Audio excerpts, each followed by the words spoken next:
Bonjour à tous, donc aujourd'hui, nouvelle vidéo sur le Vietnam et sur des faits particuliers du Vietnam qui peuvent être intéressants mais qui méritent peut-être pas une vidéo à eux tout seuls. Tout d'abord, je voulais remercier toutes les personnes qui continuent à suivre cette chaîne, qui s'abonnent et qui me soutiennent, donc un grand merci à vous. Le pont Pagode. Auparavant, en France, la ville de Hoi An était appelée Phay Pho. En 1593, un pont fut construit à Phay Pho afin de relier des quartiers alors occupés par des Chinois sur une rive et des Japonais sur l'autre. Il est aujourd'hui le monument le plus célèbre de la ville. Le Vietnam est le second pays avec le plus de scooters par habitant, je crois après Taïwan. À Ho Chi Minh, par exemple, il y a 9 millions de scooters pour environ 10 millions d'habitants. Avec un scooter, il transporte tout. Une famille de 4 personnes, voire plus, une cargaison de caisses de bière, ou même une machine à laver. Et pourquoi pas un autre scooter. Plus qu'un véhicule, il est vrai que le scooter est un mode de vie, si bien que son propriétaire ne le quitte jamais, même pas pour la sieste. Les scooters sont devenus avec le temps un symbole d'une classe moyenne grandissante dans ce pays en pleine croissance. Mais attention, la voiture reprend ses droits aussi. Hanoï. Hanoï, le centre de la cuisine vietnamienne. Comme on dit, vous commencez à comprendre l'histoire et la culture de la ville uniquement lorsque vous essayez la nourriture locale. Contrairement à la cuisine vietnamienne méridionale et centrale, la cuisine vietnamienne de Hanoï est riche en goût, mais pas aussi aigre, douce ou épicée que dans d'autres régions du pays. Compte tenu de la profonde histoire de Hanoï, la nourriture locale est certainement un reflet fidèle du Vietnam. Parmi les plats vietnamiens célèbres que l'on peut trouver dans cette ville figurent le Hanoi Pho, le Bang Hook, le Bun Cha, le Pho Rolls, le Bun Tang et d'autres. Il vaut la peine d'essayer les plats traditionnels de Hanoï pendant que vous êtes sur place pour découvrir les meilleurs plats vietnamiens. Le Duc à pattes grises. Le Duc à pattes grises est un primate dont l'espèce est en voie de disparition. Il ne reste qu'environ 700 individus au Vietnam. Le Duc à pattes grises est classé parmi les 25 espèces de primates les plus en danger. On peut les observer au centre de protection qui leur est dédié au parc national Cuc Phuong. Les élections parlementaires ont lieu tous les 5 ans. Tous les citoyens vietnamiens âgés de plus de 18 ans ont le droit de vote. Tout citoyen de plus de 21 ans peut se présenter en tant que candidat. Durant la guerre du Vietnam, il faut savoir que 86% des zones bombardées l'ont été plus de 2 fois, 11% plus de 10 fois. Le système éducatif. Le système d'éducation au Vietnam semble ne pas être des plus optimaux.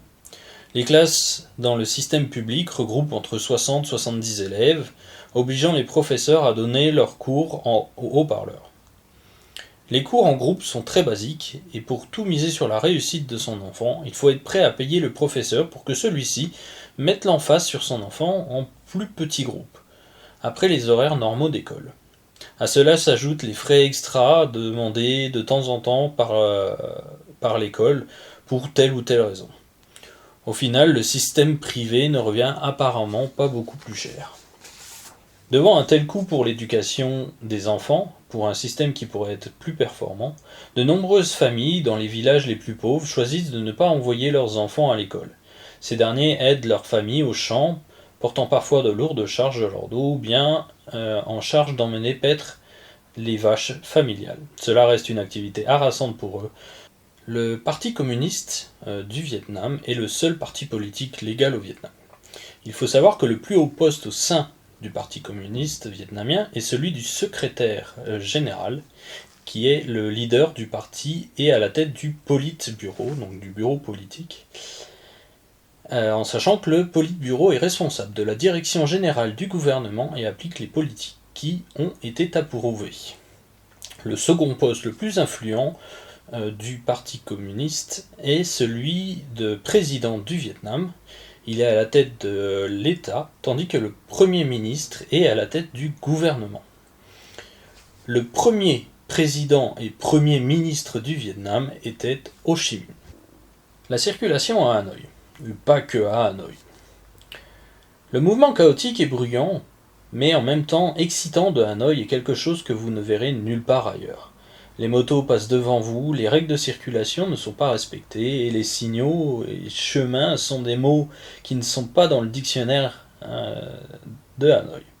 Il vous sera toujours conseillé de regarder dans les deux sens avant de traverser la route dans cette ville. Gardez simplement confiance et priez Dieu que la bicyclette, le scooter, n'entre pas en collision avec vous. Et comme le dit le proverbe, si vous pouvez survivre à Hanoï aux heures de pointe, vous pourrez survivre n'importe où. Les réseaux sociaux. Bien que tous les pays d'Asie du Sud-Est semblent être particulièrement amateurs de réseaux sociaux tels que Facebook, Instagram, YouTube ou Zalo, si vous connaissez, le Vietnam semble être le premier sur la marche du podium. Le téléphone est dans chaque main des adultes surtout, mais aussi des enfants.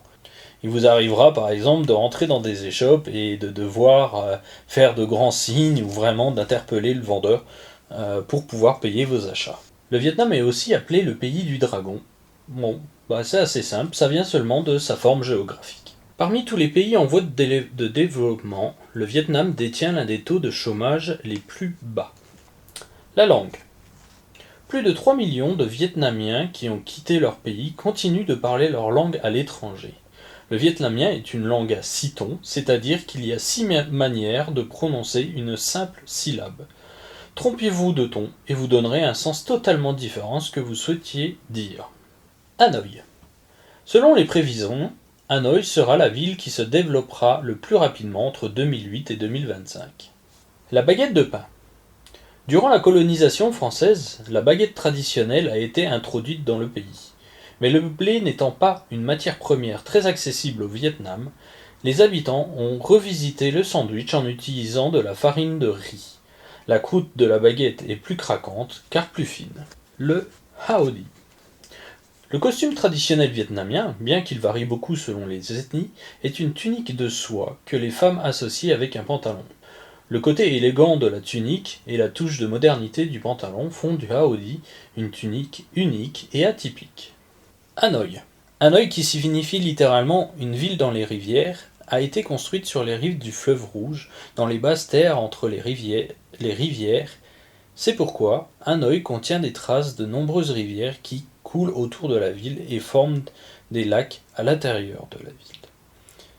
Certains des lacs les plus populaires sont Hoan Kiem, le lac Ho Tien Quang, le lac Truc Ba, le lac Be Mao et le lac Thule.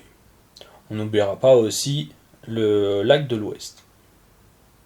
Ces lacs sont des endroits paisibles à visiter pendant que vous êtes à Hanoï pour vous éloigner de l'agitation de la ville.